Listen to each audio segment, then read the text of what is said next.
네, 오늘은 신약 27권은 과연 절대적인 권위를 가진 정경인가 이런 문제에 대해서 여러분과 함께 나누기로 합니다. 구약 39권이 정경이라는 걸 증명하는 거, 이거는 그렇게 어려운 일은 아니었어요. 그러나 신약 27권이 정경이라는 걸 증명하는 거, 이건 굉장히 어려운 일입니다.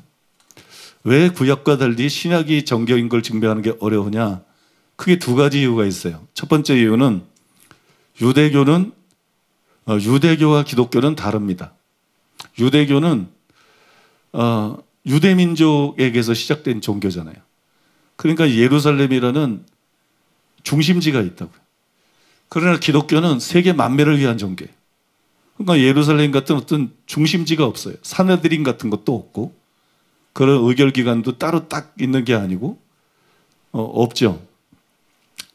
세계 만민을 위한 종교예요. 그래서 영감받은 책들을 수집하고 한 장소에 모을 수 있는 그런 구별된 도시나 장소가 없었어요. 때문에 사도들이 기록한 글이 완전히 채택되기까지 거의 300년이 걸렸습니다. 약 300년이 걸렸는데 367년에 아타나시우스가 부활절 서신 때 그 서신에서 성경의 정경의 목록들을 발표를 했는데 그게 교회의 최초의 공식적인 결정이었어요. 그러니까 약 300년이 걸렸습니다. 다음으로 이게 어려운 이유는 신약 정경은 구약과는 달리 책이 기록되고 난 다음에 그 책들을 정경으로 확증해줄 권위자들이 없었어요.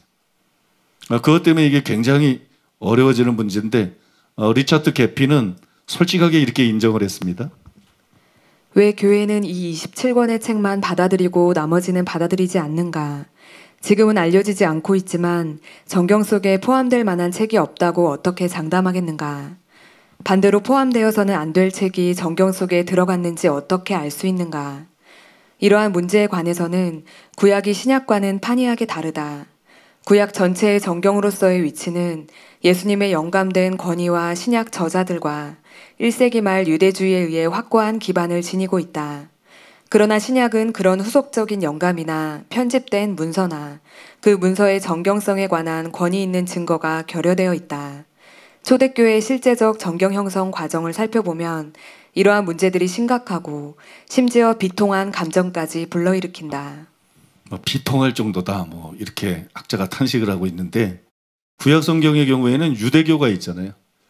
유대교의 경전으로 구약 39권을 인정했죠. 그 이야기가 받아들이기가 쉽죠.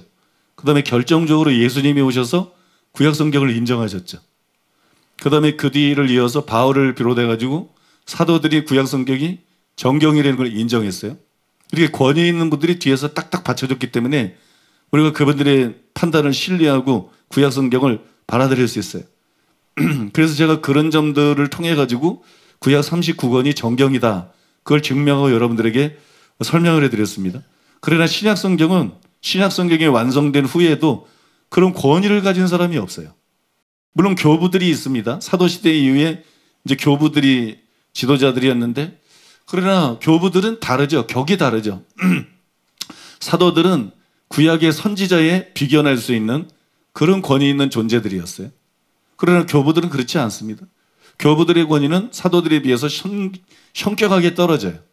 그래서 교부들이나 아니면 이제 그 다음에 상대적으로 훨씬 취약한 권위를 가지고 있는 학자들, 신학자들 또는 목회자들 이런 사람들의 결정에 달린 것처럼 보인다. 이런 사람들이 이게 정경이냐 아니냐, 성경이냐 아니냐 교회 회의를 통해서 결정한 것처럼 보이죠. 예면성으로 그렇게 보입니다. 그래서 신약 27권이 정경이다. 절대적인 권위를 가진 하나님의 말씀이다. 이걸 증명하는 게 굉장히 어려워요. 그렇다면 신약 성경은 구약 성경과 달리 정경이라는 걸 증명하는 게 불가능하냐? 불가능하지는 않습니다. 불가능하지는 않은데 쉽지 않아요. 어려워요. 설명도 구약의 정경성을 설명할 때보다는 훨씬 더 깊이 들어가야 되고 좀 어렵습니다. 5가지로 말씀드리는데 4가지만 오늘 말씀을 드리겠습니다. 첫 번째로 따라해 보겠습니다. 사도직의 목적. 사도들과 정경의 관계는 아주 밀접합니다. 신약의 정경을 확정하는 일에 있어서 또 어떤 책을 정경에서 배제해야 되는가, 심의 대상에 오른 책들 가운데 어떤 책을 빼야 되는가, 이런 거를 결정할 때 가장 우선적인 기준이 뭐냐 그러면 사도적 권위의 여부였어요. 이 책이 사도에 의해서 쓰여졌는가, 그걸 관심 가지고 지켜봤어요. 혹은 사도가 아니라 사도 주변의 사람들이 썼다면 사도의 가르침을 대변한다는 사도의 승인이 들어있는가, 이걸 굉장히 중요하게 봤습니다. 신약 성경은 사도들이 기록했거나 아니면은 사도들과 가까운 영향권에 있었던 그런 사람들이 기록한 책들이에요. 그래서 신약 성경의 정경성 문제에 대해서 우리가 제대로 알라 그러면 사도에 대해서 다루지 않을 수가 없어요. 사도에 대해서 알아야 되죠. 그래서 사도에 대해서 좀 설명을 드리겠습니다. 누가복음 6장 12절로 13절. 이때 예수께서 기도하시러 산으로 가사 밤이 새도록 하나님께 기도하시고 발금해 그 제자들을 부르사 그 중에서 12를 택하여 사도라 칭하셨으니. 여러분, 이 구절은 사도직의 기원을 보여줍니다.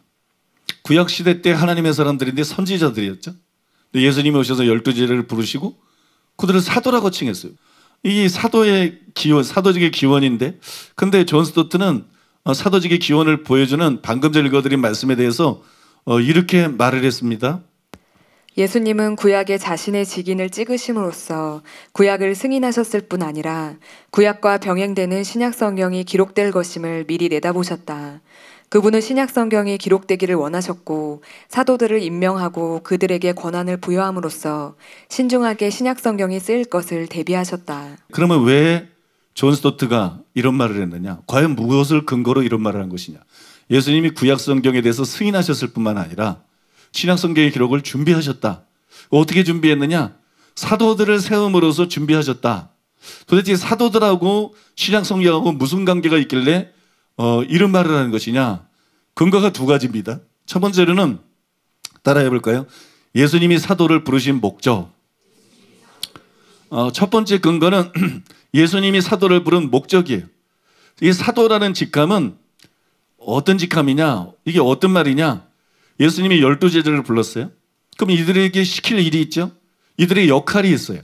이 12제자들의 역할을 표현하는 단어가 사도라는 단어라는 거예요. 이 12제자들의 사명 혹은 이 12제자들의 기능과 역할, 그거를 지칭하기 위해서 바로 이 사람들이 해야 될 일을 이 명칭 안에 함축을 한 거예요. 그게 바로 여러분 사도라는 단어다. 이해가 되시죠? 그게 바로 여러분 사도라는 단어예요.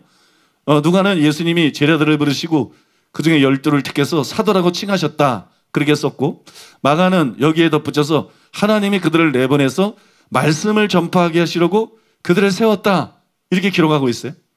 그런데 사도들을 선택한 목적이 뭐냐? 사도들을 선택한 목적은 말씀을 전파하게 하시려고, 내보내서 복음을 전파하고 말씀을 전파하게 하시려고.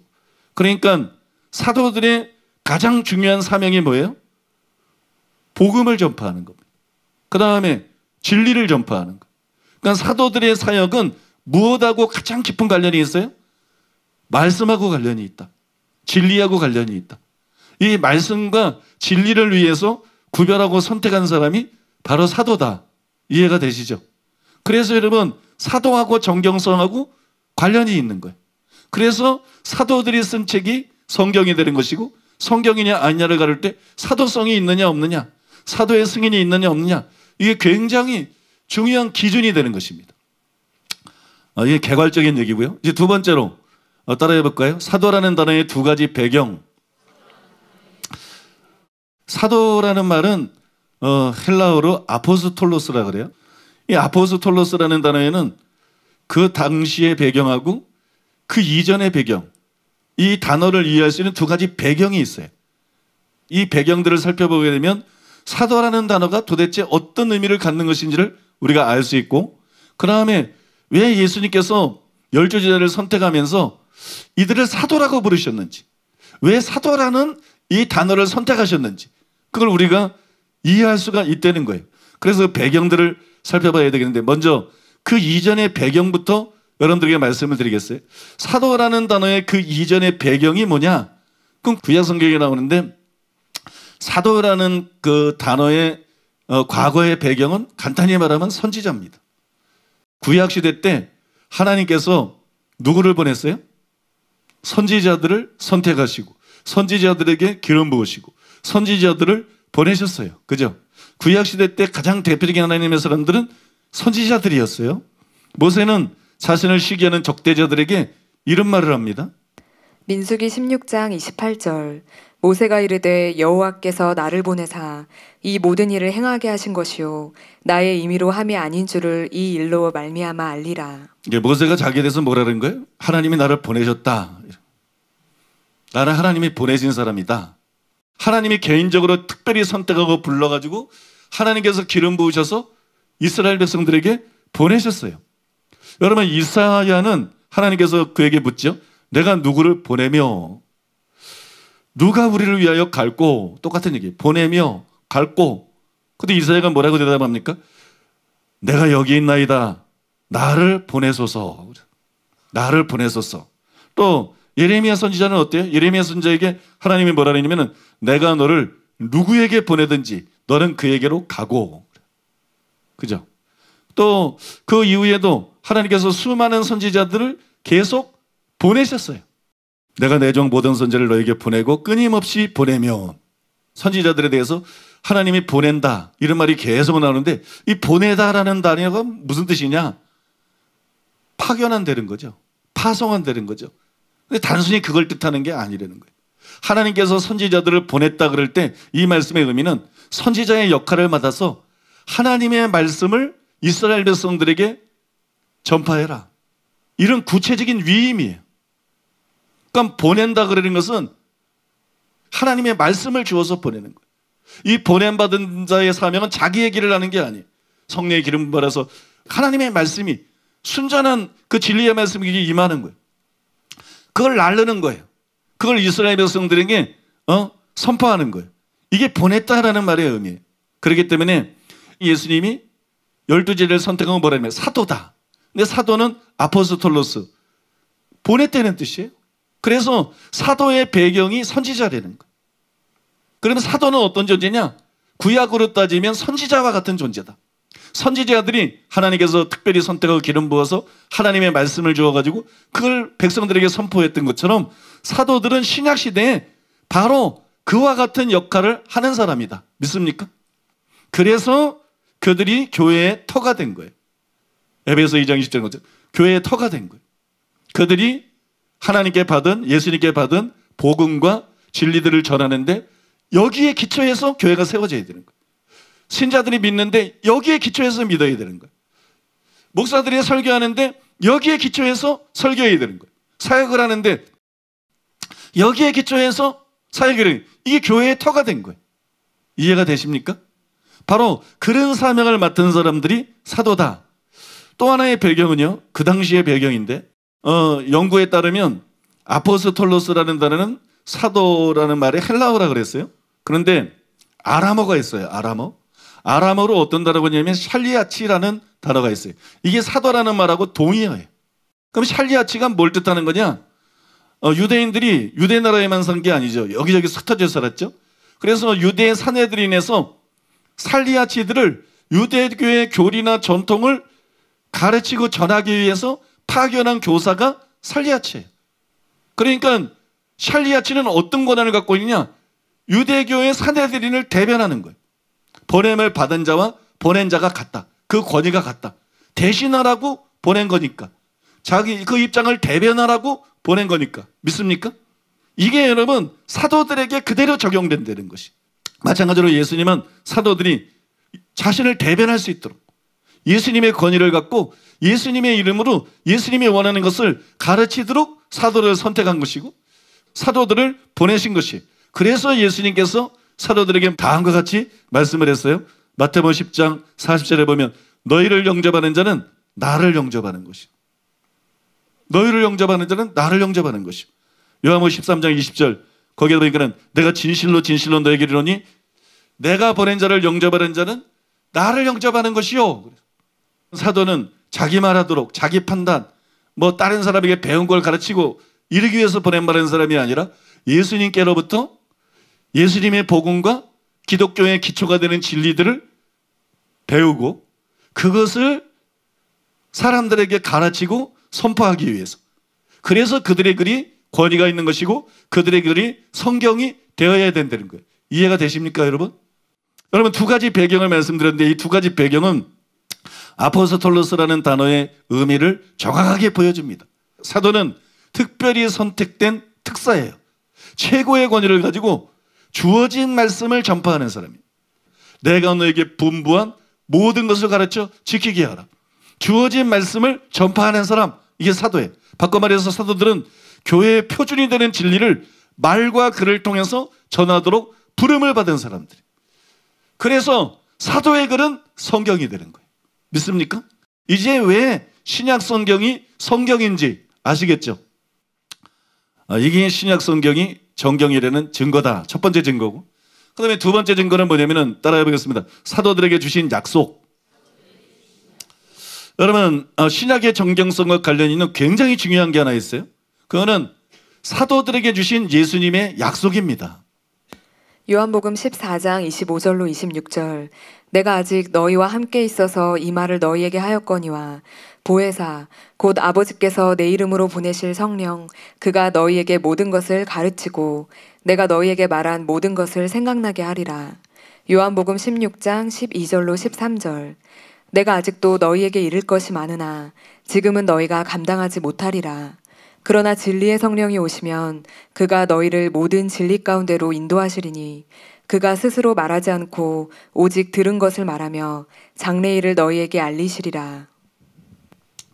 잘 들으셨어요? 예수님께서 약속한 건데 여기서 우리가 주목해야 될 것은 약속의 내용이기 이전에 약속의 대상이에요. 주님이 이 약속을 누구에게 하셨는가? 우리는 성경 읽으면서 우리한테 약속한 거지? 이렇게 읽죠. 그죠? 나쁘지 않아요? 근데 이게 진짜 우리한테 한 약속이냐? 엄밀하게 보면 우리에게 한 약속이 아니에요. 여기 보면 내가 아직 너희와 함께 있어서 이 말을 너희에게 하였거니와. 예수님이 이렇게 무슨 말씀하셨는데? 직접. 내가 아직 너희와 함께 있어. 예수님이 언제 육신으로 우리와 함께 하셨어요? 그죠? 여기 보니까 내가 너에게 말한 모든 것을 생각나게 하리라. 들은 게 없는데 어떻게 생각이 나? 이게 사도들에게 한 약속이라니까. 내가 너에게 말한 모든 것을 생각나게 하리라. 우리는 들은 게 없어. 뭘 생각나게? 그 다음에 내가 아직도 너에게 이를 것이 많으나 한 번도 말한 적이 없는데 그 뭐 갑자기 이럴 게 많다니 이게 또 갑자기 무슨 얘기야? 사도들에게 해당되는 얘기라는 거예요. 그가 너희를 모든 진리 가운데로 인도하시리. 절대로 하나님께서 어떤 개인을 모든 진리 가운데로 인도하시지 않습니다. 사도들은 신약이 없었어요. 그러나 성령이 임하시고 진리 가운데로 인도하셨어요. 그래서 바울서신이 나오고 신약성경이 나온 거예요. 그러나 우리 개인들에게 그렇게 하시느냐? 절대로 그렇게 하시지 않습니다. 이거는 사도들에게 한 약속이라는 거예요. 믿습니까? 그래서 존 스토트는 이 구절들과 관련해서 이렇게 썼습니다. 예수님은 사도들에게 가르치는 사역과 관련하여 매우 특별한 성령의 사역을 약속하셨다.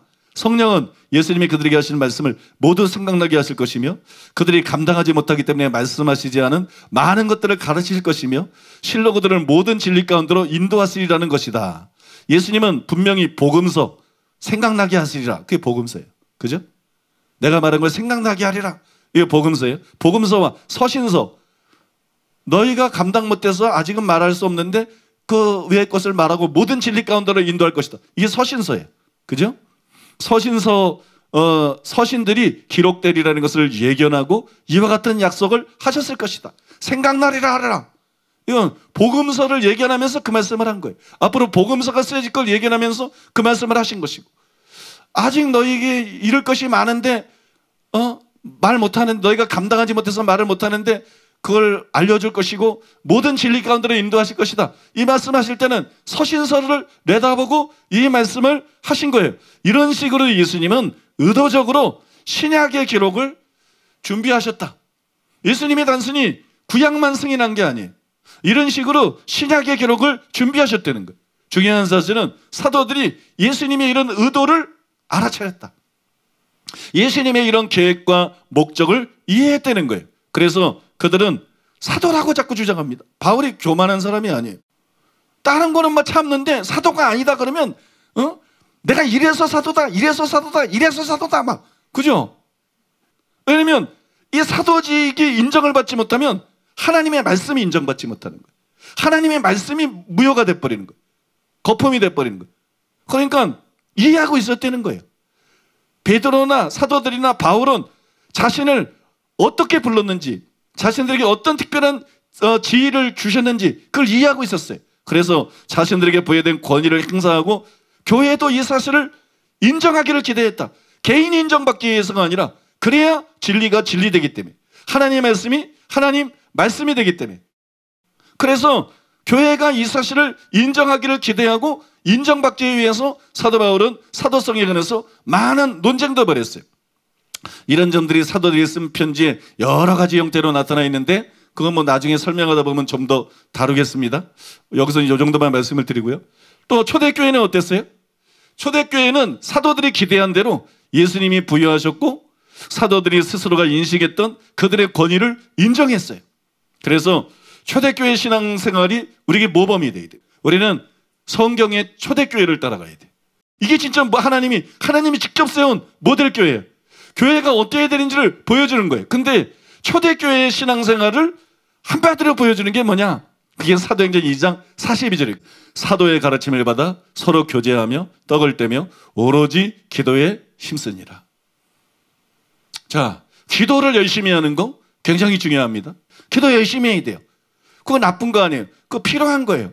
그거 중요한 거예요. 기도 열심히 해야 돼요. 그런데 기도만 열심히 하는 것은 기독교 신앙이 아니다.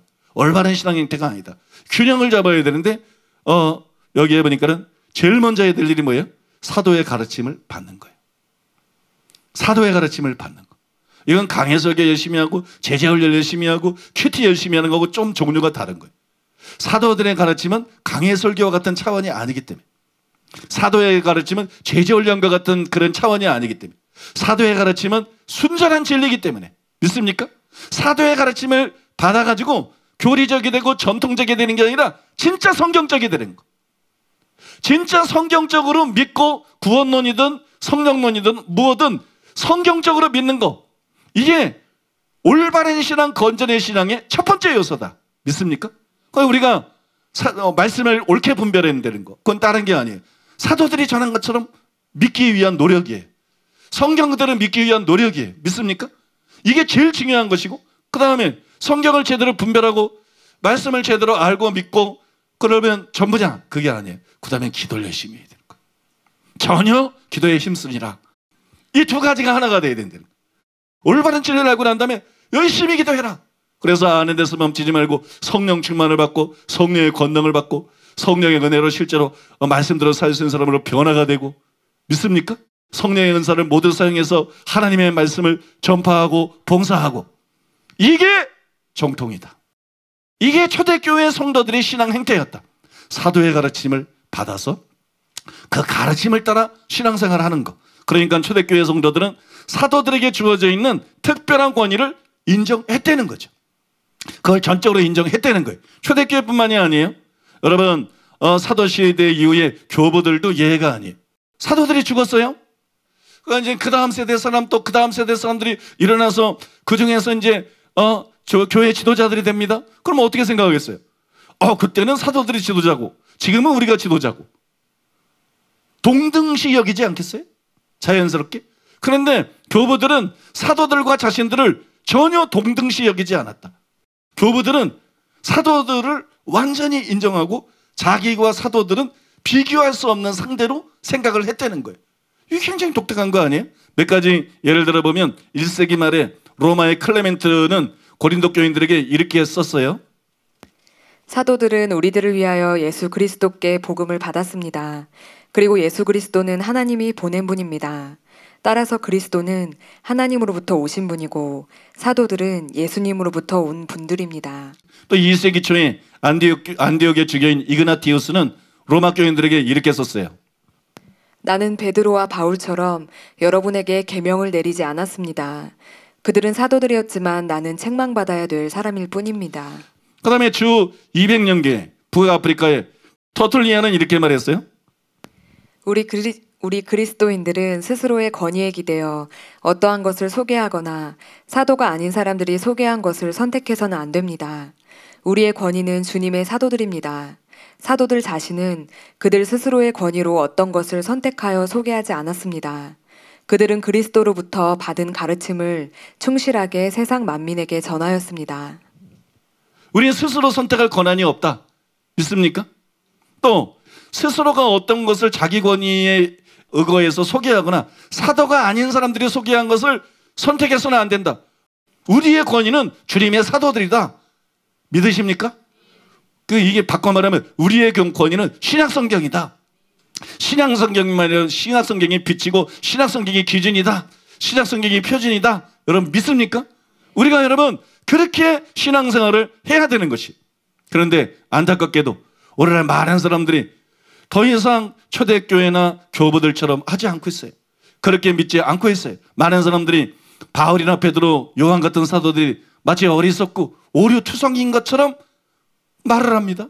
또 그들의 가르침은 단순히 사적인 견해일 뿐이기 때문에 공감되는 건 받아들이지만 자기 생각하고 다르면 그건 바울의 개인적인 견해일 뿐이야. 이건 굉장히 잘못된 사람이에요. 심지어도 신학자들조차도 가끔 사도들을 얘기할 때 무책임하기 짝이 없이 그렇게 얘기를 합니다. 그들은 이건 바울의 견해다. 이건 베드로의 견해다. 이건 요한의 견해다. 근데 내 견해는 다르다. 근데 내 생각은 다르다. 그러면서 쭉 설명하는 거예요. 결국 뭐예요? 바울의 견해보다 내 견해가 옳다. 베드로의 견해보다 내 견해가 옳다. 요한의 견해보다 내 생각이 옳다. 이건 교만하기 짝이 없는 거예요. 교부들조차 사도들과 자신에게 분명한 선을 걷는데, 여러분 학자들이 헬라어 히브리어 알고 학설들을 연구하기 전에 성경에 대한 경외심을 가져야 돼요. 여러분 이건 바울의 견해고 내 견해가 더 낫다. 내 생각이 더 낫다. 이건 완전히 착각입니다. 왜 착각이냐? 사도들의 가르침은 그리스도의 가르침입니다. 그게 사도야. 그게 사도를 부른 목적이야. 너희를 영접하는 것은 나를 영접하는 것이다. 믿습니까? 사도들의 가르침은 그리스도의 가르침입니다. 그것을 받아들이는 것은 그리스도를 받아들이는 것이고, 그걸 거절하는 것은 그리스도를 거절하는 것입니다. 그걸 아셔야 돼. 여러분 정말 그걸 아셔야 돼. 절대로 이걸 잊지 말아야 돼. 세 번째로 따라해 보겠습니다. 신약 성경의 자증. 구약과 달리 신약 성경은 그 책들이 기록된 이후에 정경성을 입증해 줄 만한 권위 있는 사람이 없다. 그 얘기를 드렸죠. 그래서 신약 성경의 정경성을 증명하는 게 어렵다. 설명하는 게 어렵다. 그랬는데 이거를 어느 정도 보충해 줄 수 있는 일이 있어요. 그게 뭐냐 그러면 바로 여러분 신약 성경 저자들의 자증이에요. 거기에 대해서 웨인 그루뎀이 이렇게 썼습니다. 신약 성경의 두 곳에서 신약 성경도 구약 성경과 함께 성경이라고 불렸음을 볼 수 있다. 이는 교회 아주 초기에도 바울의 모든 서신들이 구약 성경과 마찬가지로 하나님의 말씀으로 인정되었음을 보여준다. 웨인 그루뎀이 잘 말한 대로 신약 성경에서 신약 성경 저자가 이제 글을 쓰면서 성경이라는 단어를 쓰는데 대부분은 구약 성경을 가리키는 건데 구약 성경이 아니라 신약 성경이 아직 완성되지도 않았는데 신약 성경에 들어있는 어떤 내용을 인용하면서 성경이 일러스되, 그걸 신약 성경 저자가 신약 성경을 성경이라고 그러더라고요. 이건 놀라운 거거든.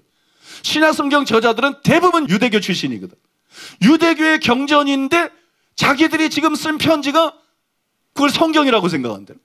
자기 동료가 쓴 편지를 성경이라고. 이거는 굉장히 의식에 있어서 이거는 혁명적인 거거든요. 근데 그런 일이 있다는 거예요. 그런 게 두 가지인데 첫 번째가 디모데전서 5장 18절입니다.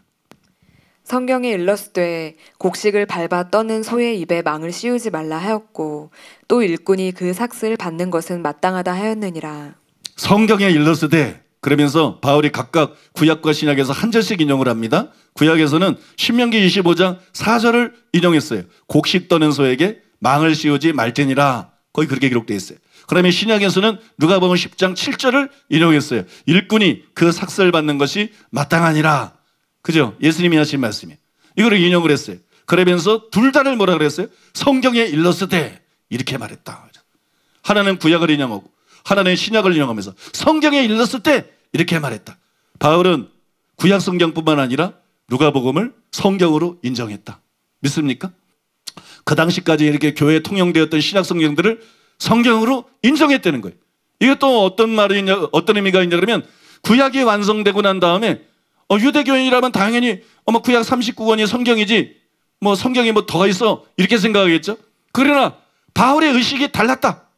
신약이라는 정경이 기록되고 쓰여지고 있다는 것을 인지하고 있었기 때문에 누가복음을 인용하면서 성경에 일렀을 때 그렇게 말할 수 있었다는 것이 믿습니까? 두 번째는 베드로후서 3장 15절에서 16절입니다. 우리가 사랑하는 형제 바울도 그 받은 지혜대로 너희에게 이같이 썼고 또 그 모든 편지에도 이런 일에 관하여 말하였으되 그 중에 알기 어려운 것이 덜어 있으니 무식한 자들과 굳세지 못한 자들이 다른 성경과 같이 그것도 억지로 풀다가 스스로 멸망에 이르느니라.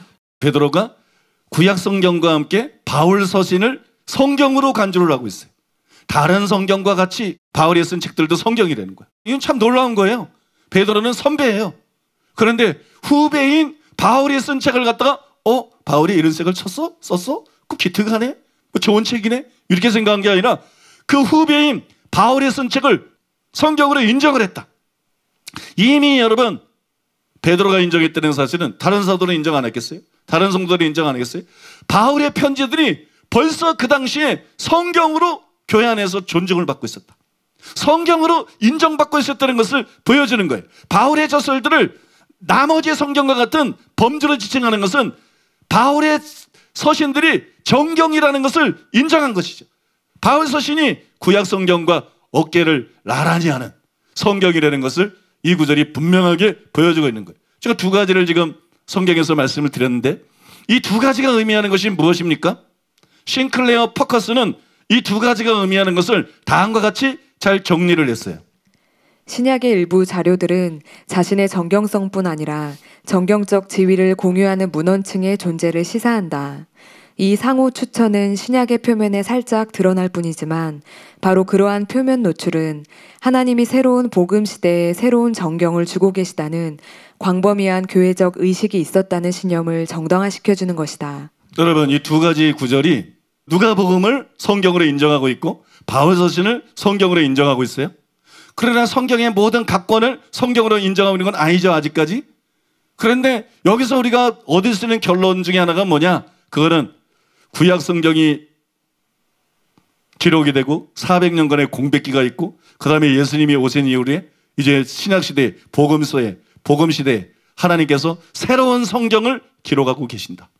새로운 정경을 기록하고 계시고 새로운 정경을 주시고 계신다는 것을 사도들이 알고 있었다. 믿습니까? 초대교회가 알고 있었다. 그건 분명히 보여주는 거죠. 그 다음에 이거는 확실한 거고 이건 100% 확실한 문제고 그거를 의미하고 있는 것이고 이 두 구절에서 나온 것이 그걸 의미하고 있는 것이고 또 하나 이거는 그것만큼 확실하진 않아요. 그러나 우리가 이 베드로의 진술을 통해서 추정해 볼 수 있는 사실이 하나 있어요. 그거는 우리는 성경의 자증을 보여주는 이 구절을 통해서 단순히 복음서나 바울 서신만 정경이 아니라 그 외의 신약 성경도 정경이라는 사실을 얼핏 볼 수가 있다. 베드로의 글에서 그 사실을 얼핏 볼 수가 있어요. 왜 제가 이런 말씀을 드리냐 그러면 싱클레어 퍼커슨이 아까 인용해드린 베드로후서 3장 16절에 대해서 이렇게 썼어요. 베드로가 나머지 성경이라고 하면서 다른 사도들의 저작물들을 염두에 두었을지도 모른다. 이미 충분히 살핀 바와 같이 신약 문헌에는 정경의식이 팽배해 있기 때문에 앞의 추측은 가능성의 차원을 넘어 개연성이 있다고 볼 수 있다. 바울의 글에 베드로의 글에 정경의식이 있어요. 성경에 쓰여지고 있다. 누가 쓴 책이 성경이다. 바울이 쓴 책이 성경이다. 또 누가가 쓴 책이 성경이다. 믿습니까? 이런 정경의식이 이미 있었어요. 그걸 성경으로 인정하고 있었어요. 그걸 성경으로 인정하고 있지 않았다 그러면 다른 성경과 같이 했을 때 구약 성경은 의미하겠지만 그걸 성경이라고 생각했을 때 다른 성경과 같이 했을 때 이 다른 성경들 안에는 구약 성경들뿐만 아니라 베드로 자신이 쓴 것도 들어갈 수 있는 것이고 요한이 쓴 것도 들어갈 수가 있는 것이고 야고보가 쓴 것도 들어갈 수가 있는 것이고 신약의 다른 책들이 들어갈 수도 있다는 거예요. 베드로가 그런 개념을 가지고 다른 성경과 같이 이런 말을 할 수 있는 거죠. 그럴 경우에 이것이 단순히 누가복음이나 바울서신뿐만 아니라 신약 성경을 전반적으로 성경으로 인정하는 기록일 수도 있다. 있습니까? 없습니까? 그럴 가능성이 충분히 있는 거죠. 그런 개연성이 충분히 있는 것이죠. 믿습니까? 자, 네 번째로는 따라해 보겠습니다. 신약 저자들의 자의식. 신약 저자들의 자의식에 대해서 증거로 여러분들에게 말씀을 드리겠습니다. 신약 저자들이 성경을 쓰고 있을 때, 즉 바울이 편지를 쓰고 있었을 때 이게 성경이 될 거라는 걸 알았을까요? 몰랐을까요? 자신이 편지를 쓰고 있다고 생각했을까요? 자신이 성경을 쓰고 있다고 생각했을까요? 여러분, 그거 어떻게 합니까? 내가 바울이 아닌데. 뭐 이럴지 몰라도. 어땠을까요? 모두 다 그런 것은 아니지만 분명히 일부는 자신이 성경을 쓰고 있음을 알았습니다. 특히 바울은 자신이 성경을 쓰고 있다는 걸 알았습니다. 그리고 이 사실은 그들의 책이 다른 책과 다른 성경이라는, 정경이라는 또 하나의 증거가 될 수 있어요. 세 가지 증거를 제가 성경에서 제시를 하겠어요. 그리고 오늘 설교를 마치는데, 첫 번째로 12제자 중에 하나인 요한의 글에 보면 자신의 글이 정경임을 보여주는 단서가 나타납니다. 먼저 그걸 설명하기 위해서 말씀을 드리는데, 골로새서 4장 16절에 보면 이런 말씀이 있어요. 이 편지를 너에게서 읽은 후에 라오디게아인의 교회에서도 읽게 하고 또 라오디게아께로부터 오는 편지를 너희도 읽으라. 여기 초점이 그거예요. 읽은 후에, 이 편지를 읽은 후에 읽게 하고 읽으라. 그 다음에 디모데전서 4장 11절 13절에 보면 너는 이것들을 명하고 가르치라. 내가 이럴 때까지 읽는 것과, 또 그 얘기가 나와요. 읽는 것과 권하는 것과 가르치는 것에 전념하라. 그런데 학자들은 이 성구들을 뭐라고 이해하느냐? 바울이 자신이 쓰는 것이 정경이라는 것을 자각하고 있었던 증거다. 그런데 사도 요한도 요한계시록을 기록하면서 똑같은 얘기를 합니다. 요한계시록 1장 3절에 보니까 이 예언의 말씀을 읽는 자와 듣는 자와 그 가운데 기록한 것을 지키는 자는 복이 있나니 때가 가까움이니라. 이거는 바울도 마찬가지고 사도 요한도 마찬가지고 자신들이 쓰는 이 글이 성경이라는 것을 그들이 자각하고 있었다는 거예요. 그럼 이제 여러분들이 묻고 싶을 거예요. 아니 이게 왜 그걸 자각하고 있었다는 증거입니까? 그게 읽으라는 얘기인데, 이게 왜 자각하고 있었다는 증거냐면요, 여기서 읽는 자라는 말이 나와요. 이 읽는 자는 성경을 읽는 걸 말하는 게 아니에요. 그러면 뭘 말하는 겁니까? 성경을 개인적으로 읽는 걸 말하는 게 아니라 낭독하는 걸 말하는 거예요. 교회 공적인 예배에서, 모임에서 성경을 개인적으로 읽는 게 아니라 낭독하는 걸 말하는 거예요. 그게 여기서 읽으라는 말의 실제 의미예요. 그 다음에 듣는 자 마찬가지예요. 설교를 듣는 걸 말하는 게 아니에요. 낭독을 합니다. 사회자나 목회자가 바울서신이나 요한계시록이나 낭독을 합니다. 회중들 전체가 들으라고 예배 시간에 모여서 낭독을 합니다. 그런 사람들이 들어요. 이게 듣는 자예요. 이 책을 읽는 자가 복이 있다. 이거를 듣는 자가 복이 있다. 그런데 이게 왜 정경을 쓰고 있다는 증거냐? 왜냐 그러면 유대교에서 모임 시간 때 성경을 읽었기 때문에, 성경을 낭독했기 때문에, 그것이 교회에 들어온 것이기 때문에 아무 책이나 읽는 게 아니에요. 성경을 예배 시간에 낭독하는 거예요. 그런데 바울은 이 책을 자꾸 읽으라 그래. 이 교회도 읽으라 그러고 저 교회도 읽으라 그러고, 그죠? 이거를 읽으라 그래. 그 다음에 요한은 읽는 자와 듣는 자가 복이 있다, 이렇게 말씀해요. 그러니까 이게 뭘 말씀하는 거예요? 자신들이 성경을 쓰고 있다는 것을 알고 있었던 것이, 그 다음에 이것이 성경이 될 거라는 걸 알고 있었다는 거예요. 그래서 읽는 자가 복이 있다, 듣는 자가 복이 있다. 이건 성경이다. 그러니까 성경으로 대해라. 그 다음에 성경으로 대접해라. 그리고 성경으로 사용해라. 그런 의미가 이 속에 들어있는 겁니다. 믿습니까? 그럼 이제 두 번째 증거를 말씀드리겠는데, 히브리서 기자의 말에도 신약 성경의 저자들이 자신의 글의 정경성을, 이것이 성경이 될 거라는 것을 자각하고 있었다는 것이 드러나 있어요. 그것이 히브리서 2장 2절 이하 4절에 나옵니다. 거기 보면 이렇게 기록되어 있어요. 천사들을 통해 하신 말씀이 경고하게 되어 모든 범죄함과 순종하지 아니함이 공정한 보응을 받았거든. 우리가 이같이 큰 구원을 등한히 여기면 어찌 그 보응을 피하리요. 이 구원은 처음에 주로 말씀하신 바요, 들은 자들이 우리에게 확증한 바니 하나님도 표력들과 기사들과 여러 가지 능력과 및 자기의 뜻을 따라 성령이 나누어 주신 것으로서 그들과 함께 증언하였느니라. 증언하였느니라. 이게 지금 무슨 말씀이냐? 이건 이런 말씀입니다. 히브리서에 제가 지금 얘기를 하는데 율법에 대해서 먼저 얘기를 해요. 율법을 거론합니다. 율법을 누구를 통해 주냐? 천사들을 통해서 주셨다, 하나님께서. 천사들을 통해서 하나님께서 율법을 줬는데 그 율법의 권위는 상대적으로 권위가 작은 거라는 거예요. 무엇보다 작은 것이냐? 여기 보니까 복음보다, 신약시대 때 예수님과 사도들을 통해서 선포된 복음과 진리보다. 그래서 이렇게 말해요. 여기 보니까 처음에 주로 말씀하신 바요. 그죠? 그럼 예수님이 말씀한 거. 그 다음에 또 뭐라 그래요? 들은 자들이 우리에게 확증한 바니. 예수님께 직접 들은 자들, 사도들입니다. 예수님이 직접 들은 걸 가지고 내가 너에게 분부한 모든 것을 가르쳐 지키게 하라. 바로 여러분 신약 성경입니다. 복음서와 신약 성경에 나오는 그 내용들을 말하고 있는 거예요. 이것이 훨씬 더 큰 권위를 갖고 있다. 율법도 권위가 있다. 근데 율법보다 훨씬 더 큰 권위를 갖고 있는 게 있다. 그건 예수님이 직접 하신 말씀들이다. 천사들을 통해서 전해준 율법보다 훨씬 권위가 큰 것이 예수님이 직접 하신 말씀들이다. 그 다음에 천사들을 통해서 전해준 율법보다 훨씬 더 권위가 큰 것이 예수님께 직접 듣고 우리에게 전해준 사도들의 증언이다. 믿습니까? 그러니까 구약 성경보다 신약 성경이 더 권위가 있다. 이런 얘기. 둘 다 진리예요. 근데 어떤 게 더 중요하냐? 신약이 더 중요하다. 어떤 게 더 권위를 갖고 있느냐? 신약이 더 권위를 갖고 있다. 믿습니까? 여러분 지금 그거를 얘기하고 있는 거예요. 그러면 생각해 보세요. 사도들의 말에, 사도들의 증언에 이 정도의 권위가 있다는 거예요. 구약의 율법보다 더한 권위가 있다는 거예요. 이거 엄청난 것이에요. 사도들의 말에 그런 권위가 있다면 사도들의 글에는 어떤 권위가 있겠는가? 그러면 권위가 더 작은 율법도 모세오경에 기록이 되어 있고 성경인데 그보다 권위가 더 큰 예수님의 말씀 사복음서가 어떻게 성경이 되지 않을 수 있겠는가? 그 다음에 그보다 더 권위가 큰 바울 서신이나 베드로 서신이나 요한 서신이나 유다의 글이 어떻게 성경이 되지 않을 수가 있겠는가? 그 얘기를 하고 있는 거예요. 그러니까는 신약은 정경이다. 구약이 정경인 것처럼 신약은 정경이고 신약은 성경이고 신약은 최종적인 권위를 갖고 있고 절대적인 권위를 갖고 있는 하나님의 말씀이다. 믿습니까? 이제 마지막 세 번째는요.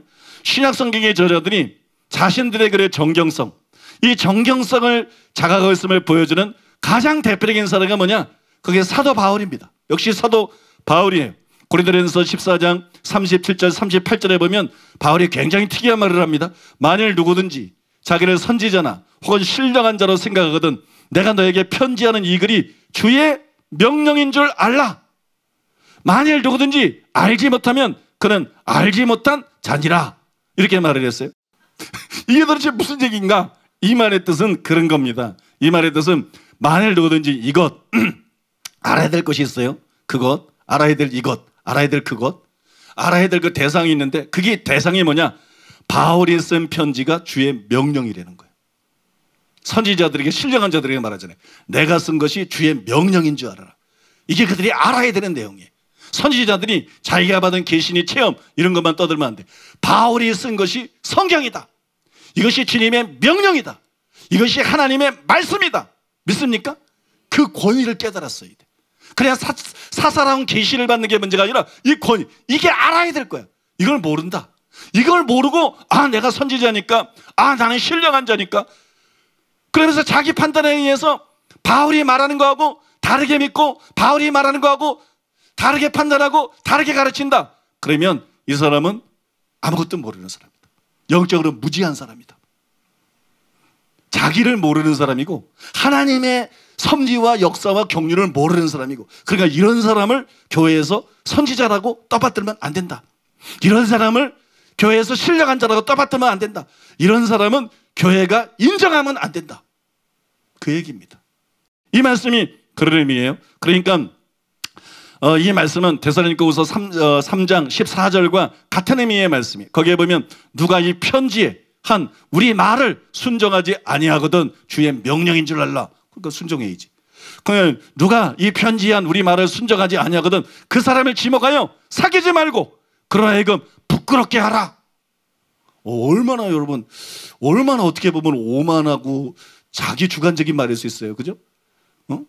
이 편지에 우리 말을 순종하지 않으면 그 사람을 딱 지목해서 사귀지도 말고 부끄럽게 하라. 그렇게 어리석고 그렇게 교만하고 그렇게 판단이 잘못되어 있고 그렇게 순정하지 않고 그렇게 영적으로 잘못되어 있는 것을 깨우쳐가서 부끄럽게 하라. 믿습니까?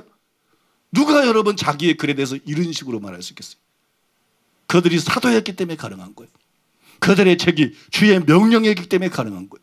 정경이기 때문에 가능한 거예요. 하나님의 말씀이기 때문에 가능한 거예요. 더구나 상대가 누구예요? 선지자예요. 선지자. 더구나 상대가 누구예요? 신령한 자예요. 은사를 많이 받고 뭐 기도를 많이 하고 뭐 체험을 많이 하고 뭐 인격이 훌륭하고, 그래도 이것이 주의 명령인 걸 알지 못하면, 이것의 권위를 인정하고 거기에 순박하지 못하면 너는 영적으로 무지한 사람이다. 믿습니까? 너는 영적으로 무지한 사람이고, 이런 사람들이 교회에서 활개치게 하면 안 된다. 이런 사람들을 사람들이 따르게 해서는 안 된다. 바울이 어떻게 이렇게 말하고 있을까요? 안 거예요. 자기의 편지가 선지자들이 받는 계시들보다 위에 있다는 걸 안 거예요. 신령한 자들의 판단보다 훨씬 위에 있고 권위가 있다는 걸 안 거예요. 자신이 정경을 쓰고 있다는 걸 안 거예요. 이해하십니까, 여러분? 여러분 이해가 되시죠? 그래서 여러분 이 구절에 대해서 이한수 교수님이 이렇게 썼어요. 이 구절은 자신을 신령한 자 또는 선지자라고 생각하는 고린도의 어떤 사람들이 계시를 받았다고 주장하면서 바울의 사도적 계시의 권위를 무시하려 했음을 보여준다. 그들은 자신들도 계시를 받았고 바울도 계시를 받았는데 자신들과 바울 사이에 무슨 권위의 차이가 있느냐고 도전적인 자세를 취한 것으로 보인다. 그러나 바울은 자신이 고린도전서에서 하는 말이 주의 명령인 줄을 깨닫지 못하면 그 사람은 아무리 자신을 선지자로 여길지라도 사실은 아무것도 모르는 사람이라고 주장한다. 이것은 바울 자신의 사도적 계시와 고린도인들 사이에 임한 사적인 계시 사이에 권위상으로 분명한 차이가 있다는 것을 보여주는 말씀이다. 바울이 계시를 받았어요. 그 당시에 다른 선지자들도 계시를 받았어요. 심지어는 일반 성도들도 계시를 받았어요. 그래서 고린도서 14장에 보면 한 사람에게 계시가 임하면 다른 사람은 잠잠할 것이요. 그 성도들 얘기. 성도들도 계시를 받았어요. 무슨 차이냐? 절대적인 차이가 있는 거예요. 그들이 받은 계시는 체험일 뿐이에요. 그들이 받은 계시는 개인적인 걸 뿐이에요. 바울이 받은 계시는 성경입니다. 바울이 뭐라 그래요? 이 편지를 다른 교회도 읽자. 바울이 받은 계시는 개인을 위한 게 아니에요. 한 교회를 위한 게 아니에요. 모든 교회를 위한 거예요. 모든 영혼과 모든 신자와 모든 시대의 교회를 위한 표준이라는 말씀이에요. 믿습니까? 그래서 이게 성경이 된 거예요. 이게 2000년 전에 쓴 건데 우리한테 보낸 것도 아니야. 에베소에 보냈어, 빌립보에 보냈어, 다른 데 보냈어, 데살로니가에 보냈어요. 근데 이게 우리들 읽어야 되는 거야. 성경에 나온 것처럼 우리들 읽어야 되고 우리에게 주는 하나님의 말씀인 거야. 다른 계시들하고는 다른 거예요. 그걸 특별 계시라 그러는 거예요. 특별 계시. 그냥 계시가 아니라 특별 계시. 성경을 기록한 특별 계시가 여러분 바울에게 임한 것입니다. 믿습니까? 여러분 이게 바울과 교부들 사이의 간격이에요. 성경 저자들과 교부들 사이의 간격. 성경 저자들과 학자들, 신학자들과의 간격. 성경 저자들과 나 같은 목회자들, 목사들의 간격이에요. 여러분 이건 절대적인 것이에요. 믿으십니까? 이건 절대적인 것이에요. 그래서 여러분 그것이 성경이라는 거예요. 성경이다. 저는 여러분 이한수 교수님도 설명을 잘했지만 특별히 잭디어 교수님이 이렇게 말했어요. 바울은 자신이 모든 비정경적 계시 위에 군림하는 권위를 지닌 성경을 기록하고 있다는 것을 알고 있었다. 선지자들에게 이것이 주의 명령인 줄 알아라. 신령한 자들에게 이것이 주의 명령인 줄 알아라. 왜 이런 말을 한 거예요? 바울은 모든 계시들 위에 절대적인 권위를 가진 정경을 쓰고 있다는 것을 알고 있었다. 성경을 쓰고 있다는 것을 인식하고 있었다. 그것이 성경입니다. 그것이 정경입니다. 그래서 신약 성경이 성경인 겁니다. 옳습니다. 바울은 자신이 성경을 기록하고 있다는 것을 인지하고 있었어요. 그런데 이 사실을 더 확실하게 보여주는 성경 구절이 있어요. 아까 인용하고 여기껏 설명한 것도 그걸 보여주지만 이 사실을 더 확실하게 보여주는 성경 구절이 있는데 바로 여러분이 잘 아는 에베소서 3장 3절에서 6절이에요. 거기 보면 이렇게 기록되어 있어요. 곧 계시로 내게 비밀을 알게 하신 것은 내가 먼저 간단히 기록한 것 같으니 그것을 읽으면 내가 그리스도의 비밀을 깨달은 것을 너희가 알 수 있으리라. 이제 그의 거룩한 사도들과 선지자들에게 성령으로 나타내신 것 같이 다른 세대에서는 사람의 아들들에게 알리지 아니하셨으니 이런 이방인들이 복음으로 말미암아 그리스도 예수 안에서 함께 상속자가 되고 함께 지체가 되고 함께 약속에 참여하는 자가 됨이라. 바울이 계시를 받았어요. 하나님께서 계시로 비밀을 알려주셨어요. 이 비밀은 모세도 몰랐던 거예요. 엘리야도 몰랐던 거예요. 다니엘도 몰랐던 거예요. 그걸 기록했어요. 이 비밀은 하나님의 계획이에요. 이 비밀은 비밀로 남아있어야 되는 비밀이 아니라 알려져야 되는 비밀이에요. 이 비밀은 복음이에요. 이 비밀은 교회에 꼭 필요한 진리예요. 그걸 바울이 계시를 받아서 알았어요. 그럼 이거를 모든 교회가 알아야죠.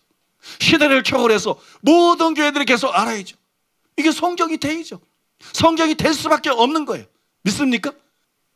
구약의 선지자들도 계시를 받았어요. 사도들도 계시를 받았어요. 그런데 구약의 선지자들에게 알려지지 않은 것을 하나님께서 사도들에게는 알려주셨어요. 구약에 많은 것을 계시했지만 구약에 교회가 필요로 하는 사람의 구원에 필요로 하는 모든 것을 알려주지는 않았어요. 구약 저자들에게 알려지지 않은 것을 신약의 사도들에게 선지자들에게 알려주셨어요. 계시해 주셨어요. 이건 성경이 돼야지. 이건 성경에 들어가야지. 믿습니까? 당연히 성경에 추가가 돼서 모든 목회자들이 읽어야지. 모든 성도들이 읽어야지. 그리고 설교되고 해석되고 설명되고 전파가 돼야지. 그래서 이 구절에 대해서 싱클레어 퍼커슨이 아주 중요한 말을 했어요. 신약 전체의 저자들에게는 그들의 저작물의 권위가 구약과 대등하며 그들이 받은 계시와 내용은 어떤 면에서 즉 영감도에서가 아니라 기록된 계시의 명료성과 점진성에서 구약보다 우월하다는 의식이 있었다. 이러한 사도자적의 의식은 그리스도의 오심에 비춰서 정경을 완성하기 위하여 의도적으로 정경에 첨가시키는 결과가 되는 것이다. 이런 의미에서 정경으로서의 신약은 그리스도의 오심으로 실질적으로 요구된 것이다. 간헐적이고 단편적인 옛 계시가 비문에 새겨졌다면 계시의 완성을 비문에 새겨낸 것은 더욱 당연하지 않겠는가? 여러분, 간단히 말하면 이런 거예요. 구약의 모든 성경은 하나님의 감동으로 된 것이다. 구약 성경은 성령의 감동을 받은 하나님의 사람들, 특히 선지자들이 성령의 감동성에서 하나님의 말씀을 받아 기록한 것이기 때문에 성경이 되는 것이고 절대적인 권위를 갖고 있는 거예요. 그런데 하나님께서 신약시대 때 사도들에게 성령을 부어주시고 사도들을 감동하셨어요. 이제 구약 선지자들에게 계시가 임한 것처럼 신약의 사도들에게 계시가 임합니다. 근데 뭐가 다르냐? 왜 바울은 우월한 것처럼 얘기하느냐? 왜 다른 시대에 알려지지 않았다느냐? 구약의 계시는 예비적인 겁니다. 오실 예수님을 증거하면서 오실 예수님의 길을 예비하는 거예요. 그리고 선지자들이 계시를 받아서 예언한 그분이 딱 오셨어요. 구약의 모든 예언이 이 예수님께 초점이 맞춰져서 예수님에게서 다 이루어졌어요. 그래서 십자가에서 예수님께서 다 이루었다 그러셨어요. 예언의 주인공, 예언의 그 결정체가 되는 예수님이 오셨어요. 그리고 십자가에 죽으셨어요. 그리고 부활하셨어요. 그리고 승천하셨어요. 그리고 성령을 부어줬어요. 그러면 어떻게 해야 돼요? 구약으로 성경이 끝나야 됩니까? 그럼 말도 안 되는 거지. 구약은 시작일 뿐인 거예요. 믿습니까? 그래서 이제 복음이 드러나는 거예요. 복음. 어떻게 해야 사람이 구원받을 수 있나? 무엇을 믿어야 되나? 어떻게 반응해야 되나? 또 어떻게 신앙생활을 해야 되나? 신학시대 때는 어떻게 믿어야 구원을 받고 어떻게 신앙생활을 해야 되나? 이 복음과 진리들이 사도들을 통해서 예수님의 말씀을 그대로 듣고 선포하는 사도들, 또 예수님이 그때 말씀하지 못한 걸 성령을 부어주셔서 사도들에게 더 알게 해주신 그런 모든 진리들이 드러난 거예요. 누굴 통해서? 예수님과 사도들을 통해서. 믿습니까? 근데 이거는 성경이 안 돼야 돼.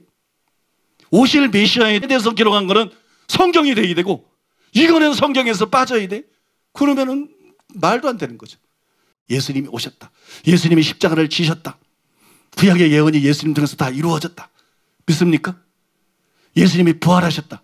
예수님이 승천하셨다. 성령을 부어주셨다. 이것만으로 신약이 필요하게 된 거예요. 거기에서 신약 성경의 필요성이 생겨난 거예요. 신약 성경의 필연적인 절대적인 필요성이 생겨나게 된 거예요.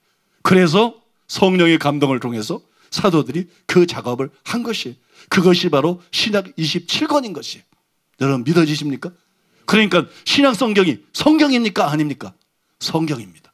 성경 중에서도 구약보다도 더 중요한 성경입니다. 구약보다도 더 하나님의 계획을, 진전된 계획을, 그리고 최종적인 계획을 보여주는 다른 계획은 없어요.